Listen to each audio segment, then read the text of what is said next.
tujuan utama membangun manusia rohani untuk mengembalikan manusia kepada rancangan Allah semula, yaitu serupa dan segambar dengan Allah. Roh yang kuat membuat kita menang atas ujian dan pencobaan. Sesungguhnya Allah menyertaimu, tapi karena kita tidak mau hidup disempurnakan, kita bermain-main dengan dosa. Itu yang membuat kenapa kita tidak disertai oleh Tuhan. Hal-hal yang membuat engkau kecewa, hal-hal yang membuat engkau sakit hati, hal-hal yang membuat engkau merasa terlukai, tersakiti. Bebaskan itu.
Kami percaya Tuhan firman-Mu ya dan amin bagi setiap kami.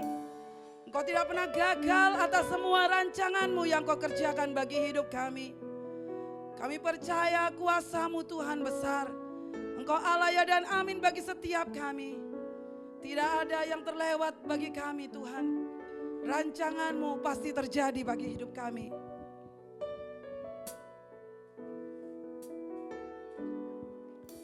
Ajarku mengerti saat keadaanmu tak bisa kulihat.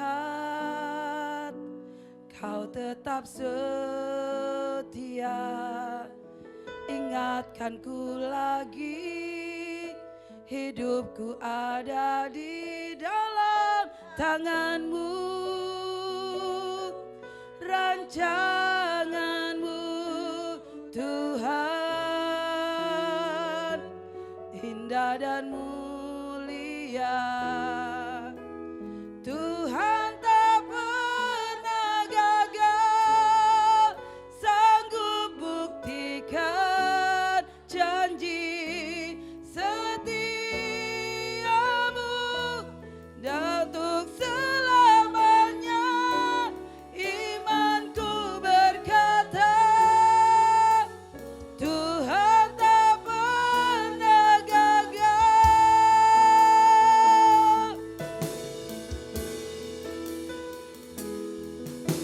Ajarku mengerti saat jalanmu tak bisa kulihat.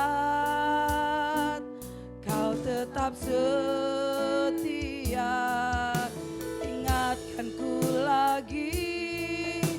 Hidupku ada di dalam tangan-Mu. Rancangan-Mu Tuhan, indah dan mulia. Tuhan tak pernah gagal,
Kau tidak pernah gagal Bapa untuk merancangkan hal-hal yang baik atas setiap kehidupan kami. Engkau yang memulihkan keadaan kami. Biarlah kami semakin hari semakin mengerti apa kehendak-Mu. Kami masuk dalam rencana-Mu Tuhan. Sehingga kami adalah orang-orang yang berbahagia. Sebab itu pagi hari ini Kau urapi setiap kami. Urapi sedang jemaat-Mu. Urapi hamba-Mu yang menyampaikan kebenaran firman. Terima kasih Tuhan. Di dalam nama Tuhan Yesus, kami siap mendengarkan isi hati-Mu. Yang siap katakan haleluya. Amin. Puji Tuhan. Shalom. Selamat pagi, selamat berjumpa. Bapak Ibu yang terkasih, terima kasih. Hari ini kami bisa ada bersama-sama dengan Bapak dan Ibu dan saudara-saudara sekalian. Hari ini kita akan belajar sebuah kebenaran firman dan nanti saya akan tutup dengan kesaksian. Menerobos bersama Tuhan. Ada 3 hal, belajar, mendengar, dan taat. Membatalkan strategi pribadi dan menunggu waktu Tuhan. Menunggu waktu Tuhan ini sangat penting sekali. Bahwa setiap gereja harus memahami waktu Tuhan adalah waktu yang terbaik. Sebab itu kita akan buka dalam kebenaran, ya, menerobos bersama Tuhan. Kita buka dalam sebuah kebenaran firman. Mika 2 ayat 13. Mika 2 ayat yang ke-13, demikian bunyi firman Tuhan. Penerobos akan maju di depan mereka. Ya. Mereka akan menerobos dan berjalan, melewati pintu gerbang dan akan keluar dari situ. Raja mereka akan berjalan terus di depan mereka. Tuhan sendiri di kepala barisan mereka. 3 hal yang saya akan bagikan dalam satu ayat, dalam satu pasal Mika 2 ini, ya, ayat 13 akan saya kupas.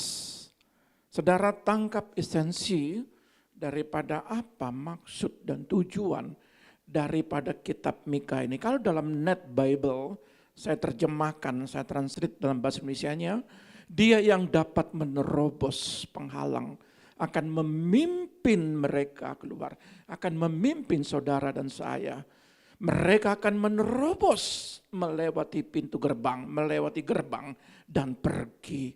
Raja mereka akan maju di depan mereka. Tuhan sendiri yang akan memimpin mereka. Di dalam saudara lihat, Mika ini nabi kecil, hanya 7 pasal.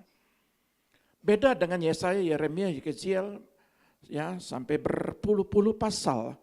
Tetapi Mika ini adalah adalah nabi-nabi kecil yang dipakai Tuhan untuk apa? Menyampaikan bahwa penerobos itu adalah dia yang akan memimpin kita menerobos kemustahilan bersama Tuhan. Saudara, ini adalah tanah pembuangan di mana mereka 70 tahun dalam pembuangan, hidup di dalam penderitaan. Apakah tugas yang diberikan Allah kepada Mika? Mika diberikan tugas mengajak umat Tuhan mencerminkan hati Allah. Mendorong yang benar, mencegah yang salah. Para hamba Tuhan masa kini mempunyai tugas yang sama. Mereka tidak boleh goyah menghadapi tekanan perkembangan dunia dan perubahan pola pikir manusia akhir zaman. Mika adalah sebuah gambaran bagi kita para hamba-hamba Allah, menjadi sebuah contoh di akhir zaman ini. Memang ada yang Tuhan pakai di dalam pemakaian hal-hal yang besar, membangkitkan orang mati, menyembuhkan orang sakit, bahkan di situ memiliki gereja yang besar, memiliki jemaat yang banyak. Tetapi saudara, Tuhan juga memakai gereja yang kecil, bahkan mungkin gereja yang hanya jemaatnya tidak sampai di atas 10. Tuhan juga memakai dia untuk menjaga, sama persis seperti Tuhan memakai Daud hanya memelihara domba bapaknya hanya 3 ekor. Saudara, disitulah ketangguhan, keteguhan hati seorang hamba Allah. Berapapun dipercaya kepada Tuhan lewat domba-domba yang dijaganya, maka di situ dia setia untuk mendorong jemaatnya, mencegah yang salah, memperbaiki yang baik. Saudara, saya ingin menjelaskan dalam satu poin dulu. Penerobos akan maju di depan mereka. Kata penerobos itu adalah paurat. Kata paurat itu adalah menembus, mendobrak, merobohkan. Jadi penerobos itu menembus, mendobrak, merobohkan. Kalau terobosan itu breakthrough, bahasa Inggrisnya, bahasa yang sering kita dengar, breakthrough. Nah, saudara lihat, definisi daripada penerobos ini adalah terjangan kuat yang menembus dan membawa kekuatan menyerang melampaui garis pertahanan dalam peperangan. Jadi penerobos itu karakteristik daripada Tuhan kita, Allah kita. Kalau di dalam terjemahan lama, mereka umat-umat Tuhan selalu berperang. Mereka berperang, menerobos. Dan lihat bagaimana orang-orang Mesir, bahkan Firaun mengejar umat Tuhan yang 3 juta. Allah sebagai penerobos di depan, memimpin barisan paling depan. Dan dia katakan kepada Musa, engkau terobos lautan itu. Di laut kosong itu. Dia menembus berjalan dari ujung sini sampai ke ujung sana. Menyelamatkan 3 juta umat Tuhan. Di situ juga dikatakan bagaimana Elisa.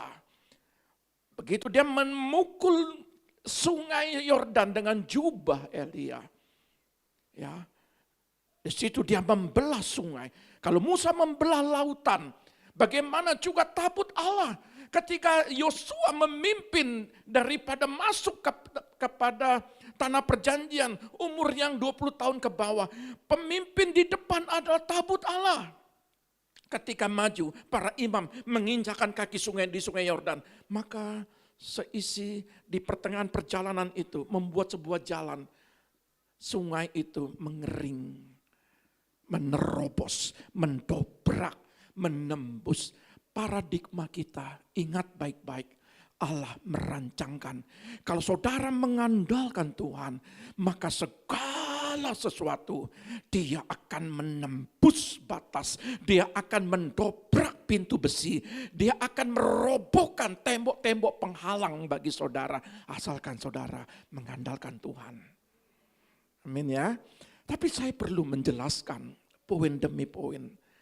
Kalau dari pihak penerobos menjelaskan dengan baik bahwa sifatku, aku akan mendobrak, aku akan merobohkan, aku akan menembus.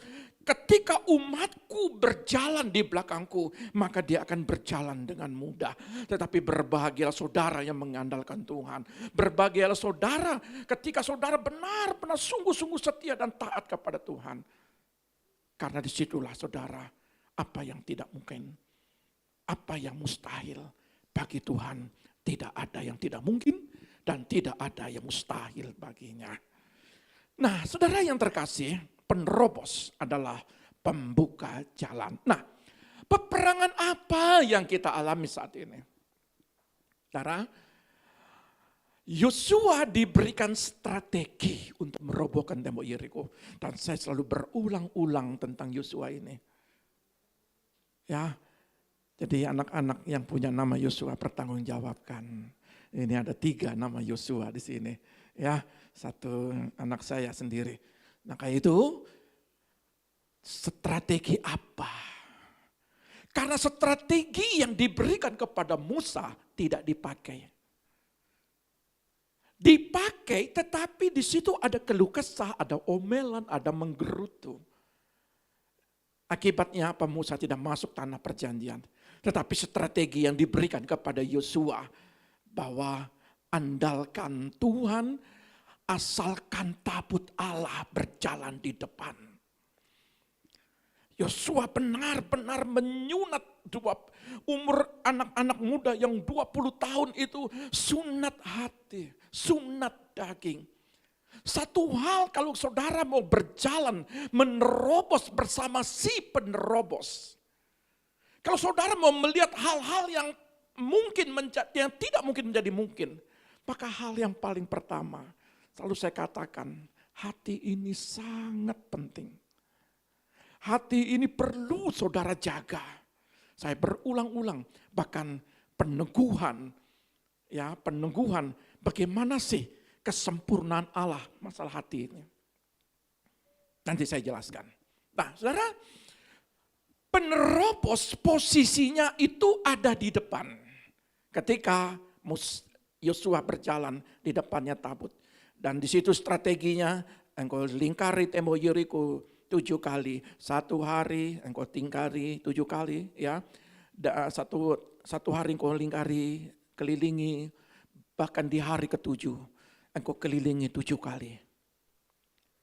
Maka begitu sangkakala berbunyi dan diteriakkan dengan puji-pujian, pengagungan, dengan sendirinya Allah yang bertindak merobohkan tembok yang tebal 7 meter tebalnya. Saudara lihat, apa yang tidak mungkin bagi Tuhan untuk saudara. Nah, yang kedua adalah mereka akan menerobos dan berjalan melewati pintu gerbang. Jadi umat-umat Tuhan pada saat di pembuangan dengan sedih, dengan putus asa, kehilangan pengharapan, Mika sampaikan, aku penerobos akan mendobrak, akan membawa umatku keluar.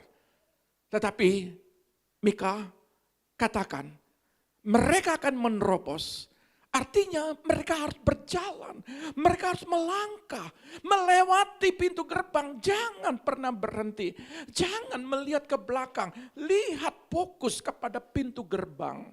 Dan katakan bahwa mereka akan keluar dari situ, aku yang akan memimpinnya. Nah saudara, menerobos berjalan keluar menuju pintu rintangan, itu bukan bertahan. Ada orang-orang yang penting bisa makan. Yang penting bisa hidup. Berarti saudara itu sifat kata dasarnya bertahan. Tetapi seorang penerobos itu adalah dia pejuang. Dia berjuang buat anak-anaknya. Dia berjuang buat keluarganya. Dia berjuang buat hidupnya. Anak-anak muda itu berjuang untuk masa depannya. Bukan sekedar pesimis. Ya yang penting saya sampai hari ini bisa ada. Saya mengucap syukur. Betul. Benar itu kata-kata itu. Tapi saudara, Tuhan mau membawa Yosua zaman ini untuk merobohkan tembok-tembok penghalang. Bukan bertahan, menghancurkan keadaan yang keras dan sukar sampai mencapai tujuan kemenangan. Artinya di dalam konteks ini bukan pasrah. Betul berserah, tetapi ada tindakan untuk mengubah, membuat sebuah history maker, membuat sebuah sejarah. Ketika kakeknya gagal, orang tuanya gagal, anaknya gagal. Lalu sang anak berkata, mama papa saya juga gagal. Enggak apa-apa. Saudara, tidak. Itu orang yang pasrah. Tetapi saudara, kalau saudara melihat ke belakang, saudara harus menunjukkan bagaimana kuasa Allah itu bekerja dalam kehidupan generasi berikut, generasi berikut, generasi berikutnya. Nah, menerobos adalah tindakan aktif, bukan pasif. Menerobos adalah proses perubahan, perlahan-lahan, dan tidak pernah berhenti untuk bergerak maju. Gagal, maju terus, gagal, maju terus, bangkrut, maju terus, kehilangan, maju terus, dibohongi, ditipu, maju terus. Ya. Seorang penerobos, seorang yang mau menerobos, kegagalan adalah keberhasilan yang tertunda. Ya. Jadi jangan pernah ada konsep gagal dalam kehidupanmu. Ketika saudara gagal dalam rumah tangga, jangan engkau langsung pesimis, memang saya gagal. Tidak. Kegagalan itu menjadi pelajaran kehidupan saudara ke depan. Yesaya 6 ayat 13, mari kita lihat. Yesaya 6 ayat 13, demikian bunyi firman Tuhan. Dan jika di situ masih tinggal 1/10 dari mereka, mereka harus sekali lagi ditimpa kebinasaan. Namun keadaannya akan seperti pohon beringin dan pohon jawi-jawi yang tunggulnya tinggal berdiri pada waktu ditebang. Dan dari tunggul itulah akan keluar tunas yang kudus. Bayangkan 70 tahun berapa generasi itu mengalami kematian. Beda dengan orang sehat. Orang di sana itu hidupnya singkat. Karena terus didera, dipukul, tiap hari makannya tidak enak. Di situ dikasih kerjaan yang begitu berat. Mereka banyak mati muda. Makanya ayat ini kata Yesaya, seorang nabi besar berkata ayat 13 untuk meneguhkan kitab Mika ini. Namun demikian 1/10-nya, bayangkan sekian juta orang. Lalu yang tersisa itu 1/10-nya, yaitu orang-orang yang masih tersisa dibiarkan hidup. Walaupun ini janji Tuhan, diserbu sampai berkali-kali, dihancurkan Israel akan seperti pohon yang ditebang tunggulnya. Ditebang, sisa batang yang paling bawah. Kalau kita lihat memotong pohon jati, begitu ditebang untuk mengambil kayunya, saudara lihat, tunggulnya akan terus hidup, mengeluarkan tunas. Saya mau katakan, sekecil apapun, meskipun saudara juga hidup dalam penderitaan, hidup dalam garis kemiskinan, selama ada akar pohon, selama saudara pegang firman Tuhan, di situ ada kehidupan.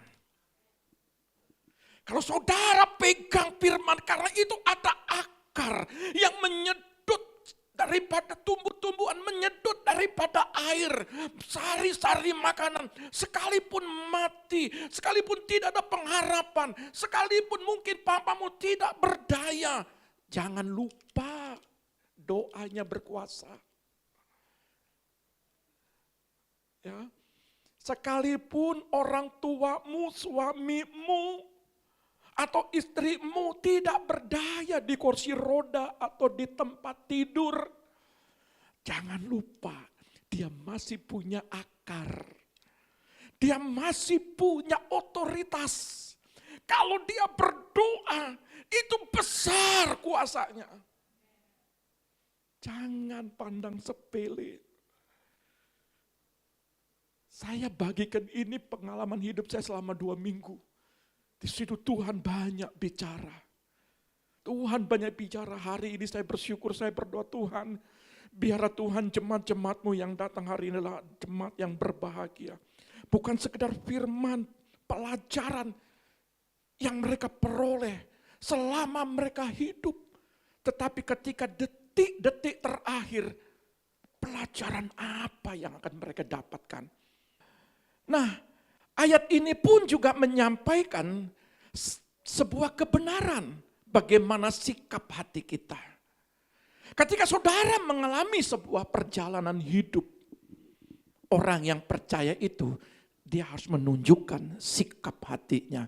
Dia belajar mendengar dan dia belajar taat.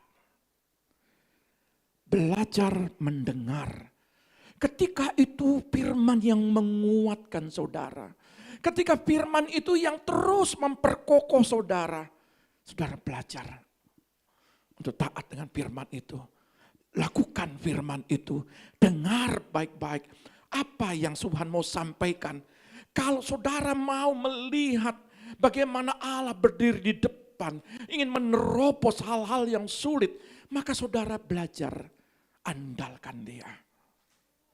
Yang kedua, membatalkan strategi pribadi.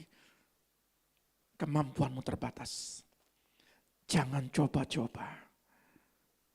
Kalau saudara lahir baru, Saudara sudah dikuasai oleh Tuhan. Saudara sudah dikuasai oleh Roh Kudus.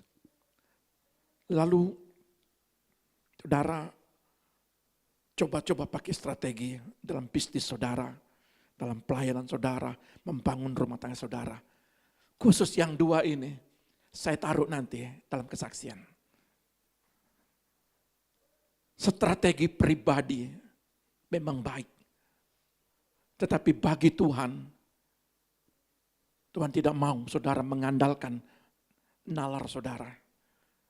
Tuhan tidak mau mengandalkan kemampuan saudara. Intelektual baik, tetapi kalau itu saudara bersandar, kalau tidak bersandar dengan firman, maka tidak akan sempurna setiap perjalanan kehidupanmu. Ketiga, tunggu waktu Tuhan. Menunggu waktu Tuhan ini tidak enak. Dan saya selalu berkata kepada jemaat, bagaimana?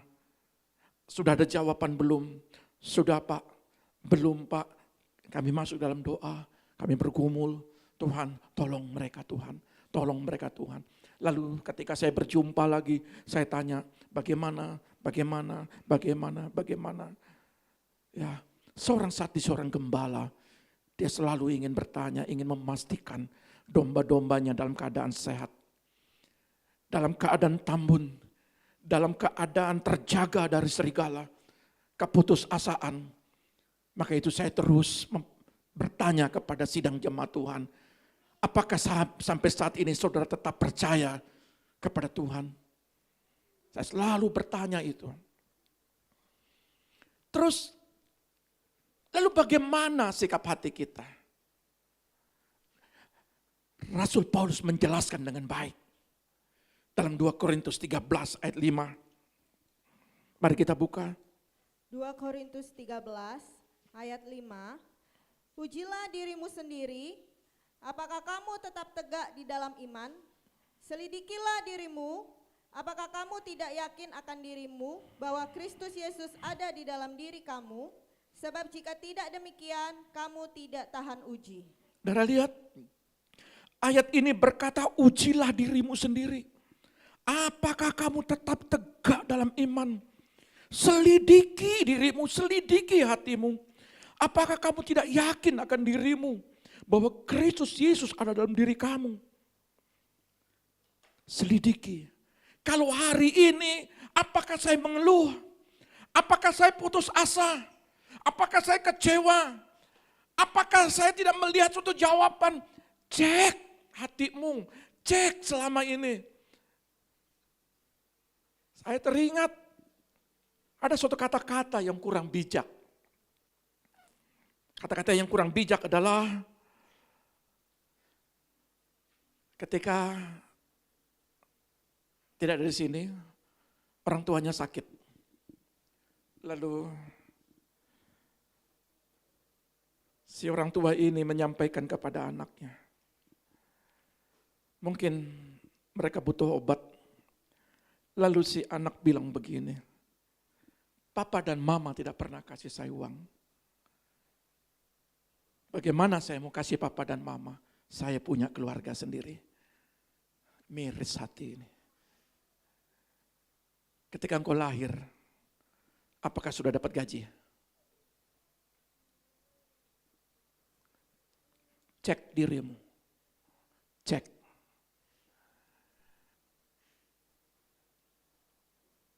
Ketika umur 10 tahun, sudah punya mobil belum?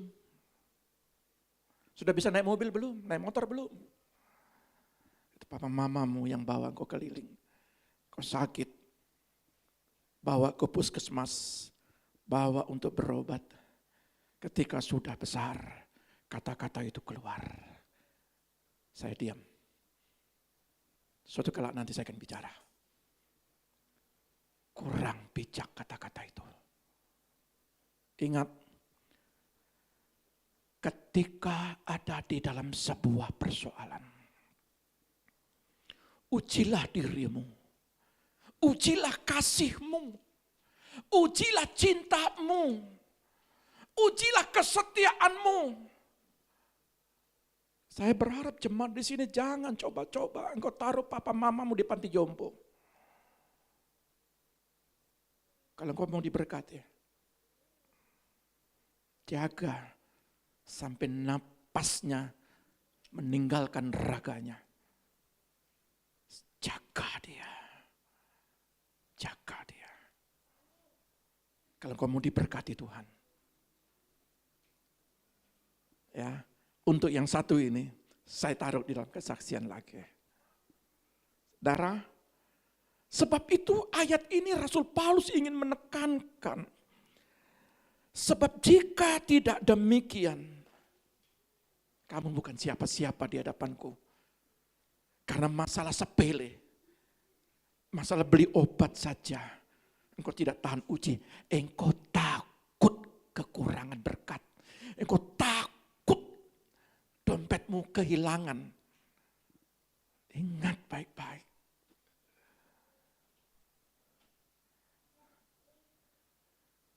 Selagi hari masih siang, engkau lakukan untuk berbuat baik kepada siapapun. Termasuk kepada orang-orang terdekatmu. Ini hati seorang gembala. Ini hati seorang yang menjadi tanggung jawab sebagai seorang hamba untuk melihat di tempat hari ini Allah akan menerobos bersamamu. Allah akan melakukan hal-hal besar. Tetapi Tuhan mau saudara bertindak keluar. Bukan saudara menangis. Di tengah-tengah ketidakberdayaan, saudara bisa melakukan sesuatu. Saudara bisa menyiram sebuah pohon yang kering, tanah yang pecah. Di situ saudara punya air.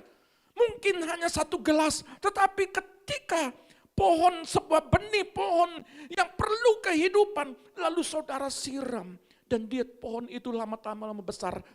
5 tahun, 10 tahun lagi saudara kembali. Saudara lihat di situ ketika saudara lapar, ternyata pohon itu semakin besar dan pohon itu berbuah. Saudara pun yang menikmatinya. Kalau saudara tidak mau berbuat dari hal yang terkecil, bagaimana saudara mau melihat hal-hal besar terjadi? Allah mendobrak, Allah menerobos, Allah akan terus melakukan hal-hal yang besar. Pintu-pintu yang tertutup didobraknya bagimu. Tetapi saudara, Tuhan mau melihat ketika saudara hanya memiliki pintu kecil, lalu saudara tidak berdaya, tidak sayang kalau pintu itu dirusak. Saudara, bagi saya pribadi, sebagai seorang gembala memberi contoh bagi saudara, tidak pernah saya sayang dengan harta saya. Untuk Tuhan itu tidak pernah saya sayang. Saya lakukan yang terbaik buat Tuhan.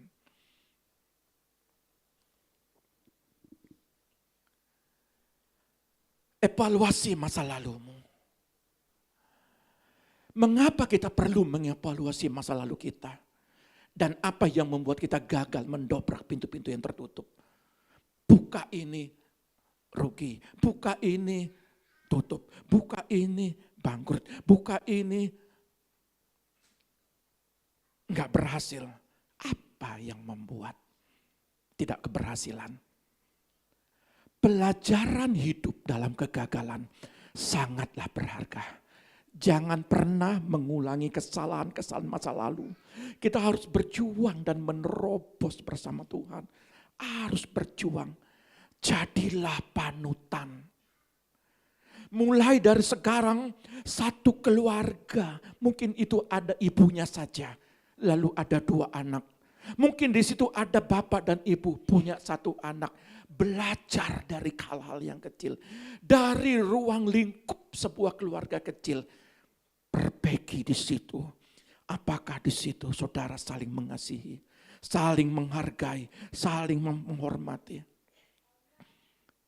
Saya anjurkan ya anak-anak muda, jangan lupa papa mamamu ya. Ya, saya anjurkan kalau engkau berhasil ke depan. Ya, amin. Mau diberkati? Mulai dari sekarang, taruh komitmen dalam dirimu.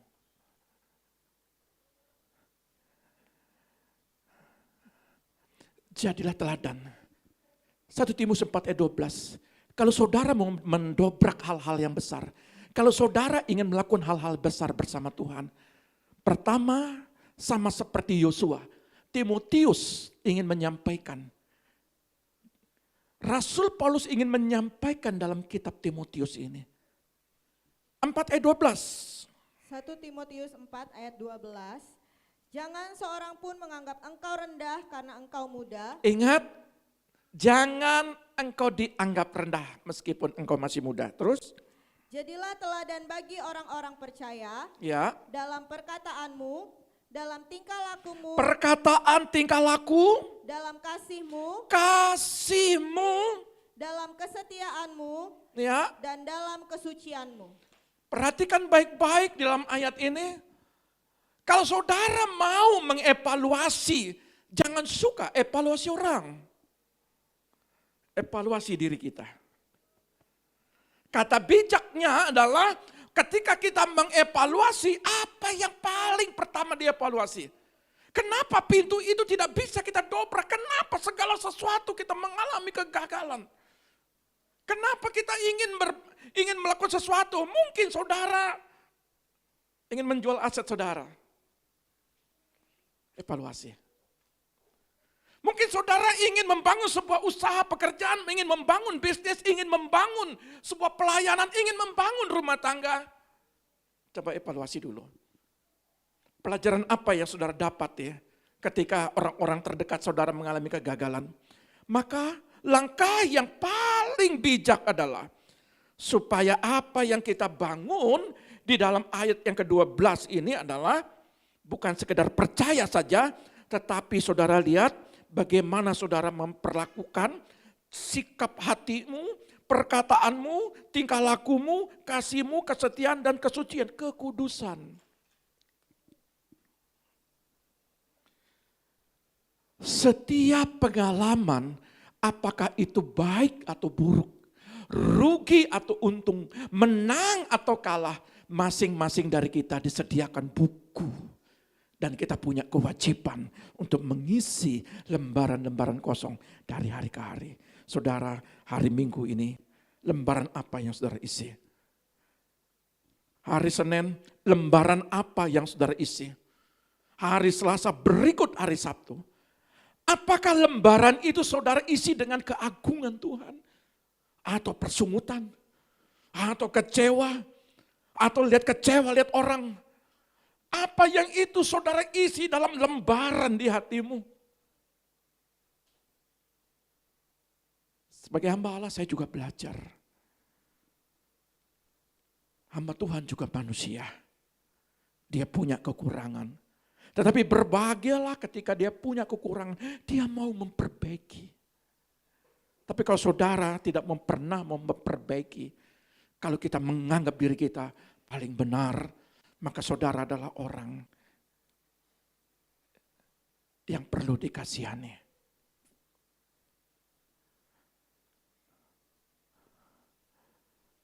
Yang ketiga, raja mereka akan berjalan terus di depan mereka. Tuhan sendiri di kepala badan mereka. Ini penting. Raja mereka terus berjalan di depan. Saudara ada di belakang, ikuti langkah gembalamu, gembala agungmu. Dia ingin berjalan terus, menerobos. Tuhan sendiri menjadi kepala barisan. Tiang awan dan tiang api. Bagaimana Musa, bagaimana tabut Allah, dan sekarang bagaimana Roh Kudus bekerja dalam diri kita. Dia ingin terus berjalan dalam kehidupan saudara. Maka Yesaya 10 ayat 20 menjelaskan juga. Mari kita baca Yesaya 10 ayat 20. Yesaya 10 ayat 20. Tetapi pada waktu itu sisa orang Israel dan orang yang terluput di antara kaum keturunan Yakub tidak akan bersandar lagi kepada yang mengalahkannya, tetapi akan bersandar kepada Tuhan yang Maha Kudus, Allah Israel dan tetap setia. Dan tetap setia. Kalau saudara lihat bagaimana umat-umat Tuhan dalam pembuangan, mereka dijajah, mereka menderita. Ketika Nebukadnezar terus menekan mereka, raja-raja terus menekan mereka. Apa yang terjadi? Kata bersandar itu sawan, bergantung sepenuhnya. Saudara, penting sekali saudara ini bergantung sepenuhnya kepada Tuhan. Kata sauan, maka sauan ini menjelaskan dalam terjemahan lain. Pada hari itu juga sisa Israel, orang-orang dari rumah Yakub yang telah melarikan diri takkan lagi bergantung pada orang yang memukul mereka. Tetapi akan benar-benar bergantung pada Tuhan yang Maha Kudus Allah Israel, Alkitab yang terbuka. Kalau saudara mau melihat Allah bekerja, jangan pernah engkau bergantung sepenuhnya. Minta pertolongan kepada orang lain. Pak tolong, Bu tolong. Terbatas pertolongan mereka. Tapi kalau saudara minta pertolongan dari Tuhan, maka di luar pikiran saudara, di situ Tuhan akan bekerja. Lalu dikatakan di situ bergantung dan tetap setia. Bergantung. Orang yang bergantung kepada Tuhan, dia terus menyerahkan setiap kehidupannya, setiap persoalannya kepada Tuhan. Dia datang setiap hari, Tuhan ini keluargaku, Tuhan ini pekerjaanku, Tuhan ini rumah tanggaku, Tuhan ini penyakitku, Tuhan ini masa depanku. Orang yang bergantung setiap hari dia serahkan kepada Tuhan.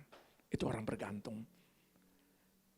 Orang yang bergantung itu adalah orang yang benar-benar punya pengharapan.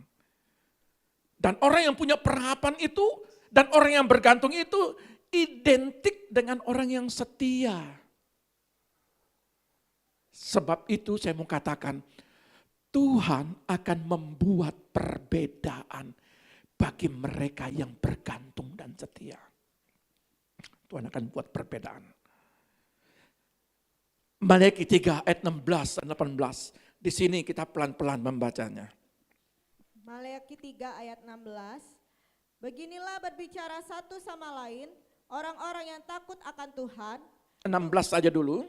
Tuhan memperhatikan dan mendengarkannya. Sebuah kitab peringatan ditulis di hadapannya bagi orang-orang yang takut akan Tuhan dan bagi orang-orang yang menghormati namanya. Saudara lihat, dalam terjemahan firman Allah yang hidup bilang begini. Ya, orang-orang yang takut akan Tuhan dan yang mengasihi Dia sering berbicara mengenai dia. Ingat ya, setiap hari kata sering itu artinya terus menerus berbicara tentang kebaikan. Saya kalau ketemu siapapun, saya selalu berbicara tentang firman. Saya selalu berbicara tentang kebaikan-kebaikan Tuhan. Saya selalu berbicara menyaksikan pertolongan-pertolongan Tuhan kepada saudara. Saudara akan menjadi kesaksian ketika saya berjumpa dengan saudara-saudara saya. Kepada orang-orang lain, saudara menjadi kesaksian. Bagaimana saya menceritakan kebaikan Tuhan. Sesungguhnya Tuhan memperhatikan dan mendengar semua itu. Jadi saudara ngomong tentang kesaksian, saudara ngomong tentang hal-hal yang negatif, Tuhan mendengar. Hati-hati, bukan sekedar tembok bertelinga. Memang orang nggak tahu saudara bicara apa antara suami dan istri. Luar biasa ya, dia setia, anaknya berhasil, walaupun dia sakit, dia tetap cari Tuhan. Tuhan mendengar.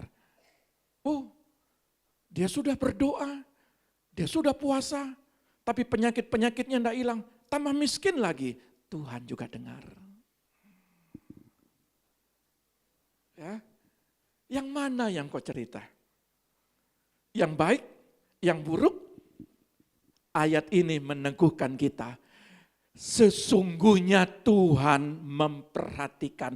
Memperhatikan itu lihat saudara. Ketika saudara bercerita, berdoa Tuhan, tolong dia Tuhan. Tolong Tuhan berkati dia Bapak. Dia punya masalah besar Tuhan. Berkati dia. Lalu saudara berkata, ini dia begini, dasar. Kadang-kadang sampai kumis naik, kadang-kadang sampai hidung naik, cerita gini. Tuhan perhatikan dan Tuhan juga dengar. Bisik-bisik juga Tuhan dengar. Haleluya. Masih ada yang suka bisik-bisik?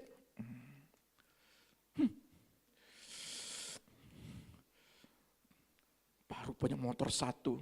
Sudah kayak pesawat ngomongnya. Saudara lihat, kadang-kadang iri hatimu, di sini tidak ada ya. Kadang-kadang iri hati itu juga Tuhan dengar. Jadi Tuhan tidak mau. Ia mempunyai sebuah buku peringatan.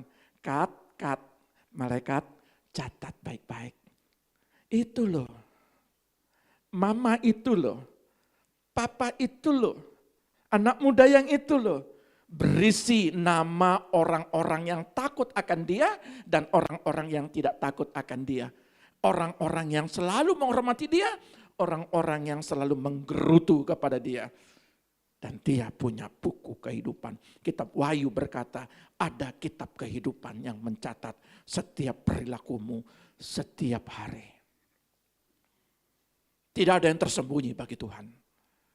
Saudara Busa, mungkin di pedalaman di sana, di gunung-gunung, mungkin di Himalaya, tidak ada orang. Saudara teriak, saudara di situ maki-maki, saudara situ mungkin sendiri. Ingat baik-baik, dimanapun engkau berada, Allah memperhatikan, Allah mendengar. Sebab itu, kuduskan telingamu, kuduskan mulutmu. Amin. Nah, ayat 17. Ayat 17, mereka akan menjadi milik kesayanganku sendiri, firman Tuhan semesta alam. Pada hari yang kusiapkan, aku akan mengasihani mereka sama seperti seseorang menyayangi anaknya yang melayani dia. Nah, saudara, terjemahan lain bilang begini, mereka akan menjadi permata-permata kesayanganku. Pada hari aku mengumpulkan orang-orang milikku. Ini pada waktu mereka dikumpulkan di tanah perjanjian. Jadi masa hidup dan nanti di Yerusalem baru mereka juga akan dikumpulkan. Yerusalem secara fisik yaitu Yerusalem yang ada di Israel dan Yerusalem bumi yang baru yaitu ada di sorga sana. Mereka juga dikumpulkan di bumi, mereka juga akan dikumpulkan nanti pada waktunya. Ya. Mereka adalah permata, mereka yang setia, orang-orang pilihanku. Aku mengasihinya seperti seorang ayah merindukan anaknya. Nak, kamu sudah selesai nak, pulang. Pulang. Jadi kematian itu bukan sesuatu yang momok, yang menakutkan. Kita pulang ke rumah Tuhan, kita pulang ke rumah kita. Di Yerusalem baru. Ya, jadi kita inilah permata-permata dia. Karena apa? Karena Alkitab tadi sudah saya jelaskan di awal-awal. Mereka setia. Mereka tidak goyah. Mereka kokoh. Apapun perjalanan hidup mereka. Mereka mendobrak dengan iman mereka. Tuhan katakan ketika aku datang nanti ke bumi ini. Ke dunia ini. Apakah aku menjumpai iman? Orang-orang yang beriman di tengah-tengah proses dalam kehidupannya. Maka Tuhan katakan, lihat inilah permata-permataku yang aku kumpulkan di Yerusalem baru. Dan di ayat ke-18 dikatakan. Ayat 18, maka kamu akan melihat kembali perbedaan antara orang benar dan orang fasik, antara orang yang beribadah kepada Allah dan orang yang tidak beribadah kepadanya. Selama saudara hidup di bumi, Tuhan akan buat perbedaan. Perbedaan perlakuan Allah terhadap orang-orang benar dan orang jahat, terhadap orang setia melayani dia dan yang tidak. Ingat, kalau saudara tidak setia melayani dia, dengan saudara tidak setia, kalau saudara setia, ada perbedaan. Saudara melihat sebuah menolong kebaikan kepada orang, dengan saudara tidak mau berbuat kebaikan kepada orang, ada perbedaan di bumi.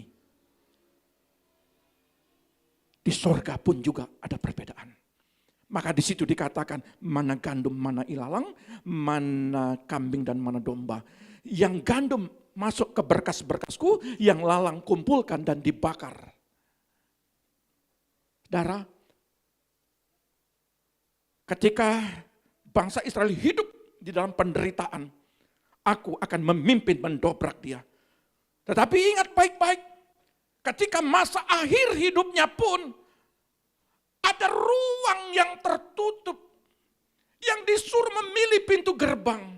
Ketika kita masa hidup di bumi, kita mendobrak hal-hal yang buruk. Tuhan tidak menciptakan neraka bagimu. Tuhan menciptakan sorga. Di situ saudara menempati, dobrak pintu itu. Jangan masuk ke tempat itu. Makanya saudara dalam kitab Timotius, jadilah contoh. Pulihkan keadaanmu, perkataanmu, perbuatanmu. Itulah mendobrak imanmu, kelemahanmu. Di tengah-tengah penderitaan, di situ saudara semakin semangat, semakin setia kepada Tuhan. Maka kamu akan melihat perbedaan orang terhadap orang benar, orang jahat. Terhadap orang yang setia melalui dia dan yang tidak. Jadi saudara evaluasi. Kalau hari ini saudara mengalami kesulitan demi kesulitan, kesulitan demi kesulitan. Tandanya, Tuhan, saya mau cek diri saya. Saya akan setia baca firman-Mu.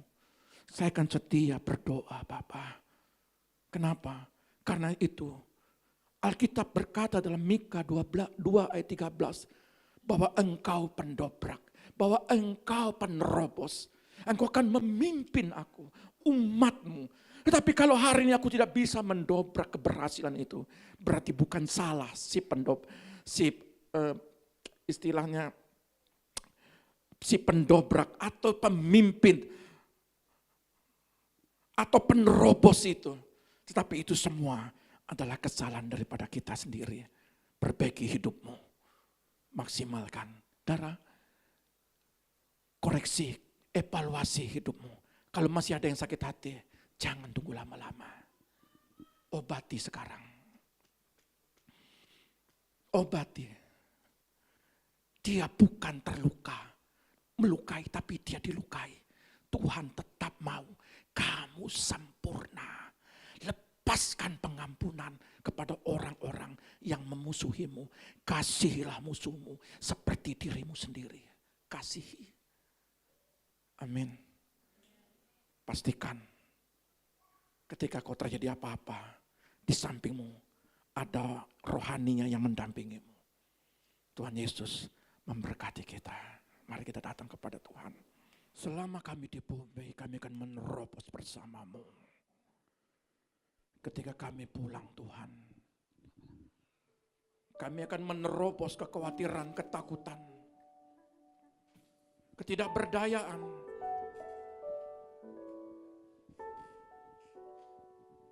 Terima kasih Bapa. Pelajaran berharga yang kau berikan. Dan kami akan aplikasikan kepada setiap jemaat kami. Kiarara sakat.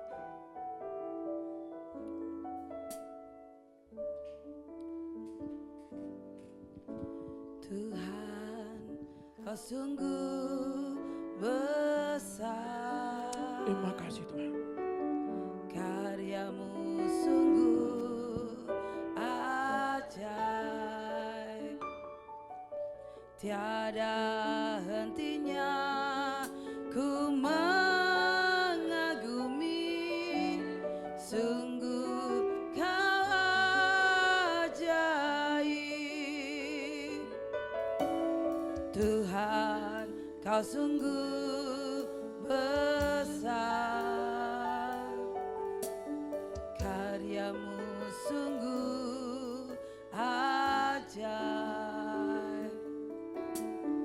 Tiada hentinya ku mengagumi. Sungguh kau ajaib. Ku mau selalu bersyukur kepadamu Tuhan. Anugerah-Mu mempesonaku.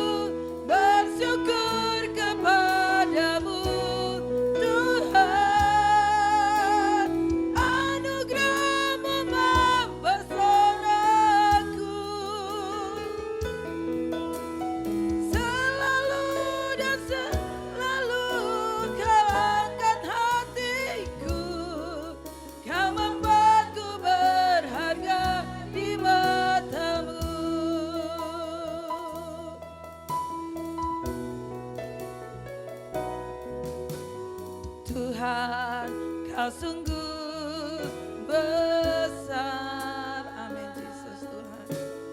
Karyamu sungguh ajaib,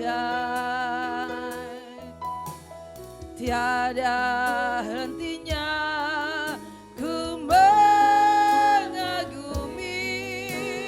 sungguh ajaib. Ku mau selalu bersyukur kepadamu Tuhan, pesonaku selalu dan selalu kau angkat hatiku, kau membuatku berharga di matamu. Ku mau selalu bersyukur kepadamu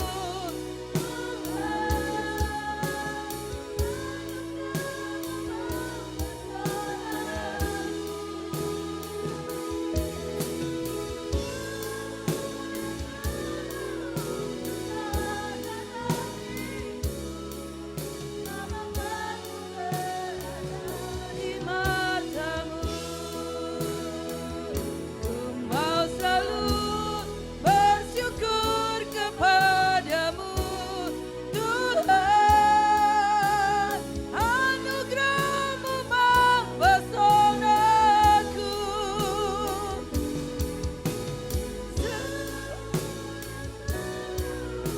Kau angkat hatiku, kau membuatku berharga di matamu. Kau membuatku berharga di matamu. Kau membuatku berharga di matamu. Penuhi kami dengan roh-Mu Tuhan. Penuhi kami dengan karya-Mu. Biarlah kami tetap bersuka cita di dalam Engkau. Karena kemuliaan-Mu terus terjadi atas hidup kami. Sucikan dan kuduskan kami Tuhan. Biarlah kami bisa melewati hari lepas hari. Genggam hidup kami dan terus bersama-sama dengan kami. Terima kasih Bapa, terima kasih Roh Kudus. Biarlah hari ini menjadi hari kebangkitan buat kami. Roh kami dibangkitkan, gairah kami dibangkitkan. Kami menjadi pribadi yang antusias. Setiap kelemahan-kelemahan kami Tuhan, kami patahkan dalam nama Yesus. Tapi biarlah kami berlari dan berlari bersama-sama dengan Engkau.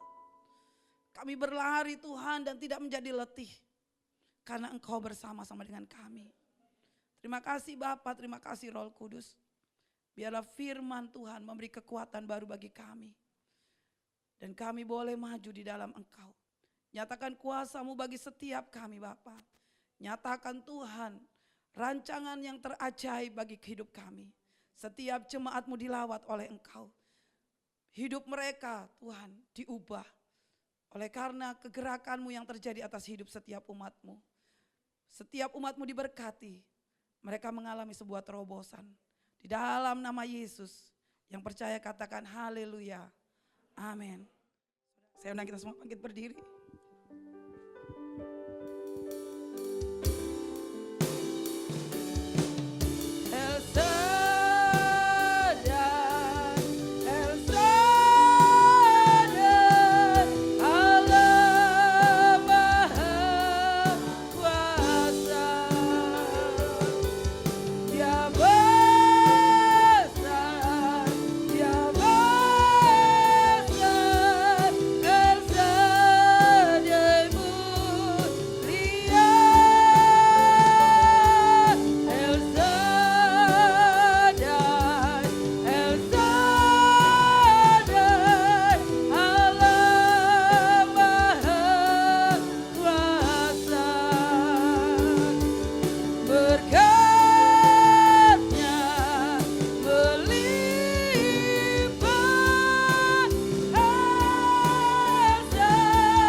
Bapa yang baik.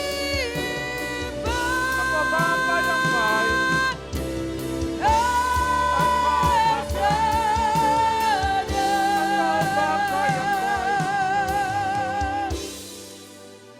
Segala sesuatu datangnya daripada Engkau. Apa yang bisa kami lakukan yang terbaik bagimu.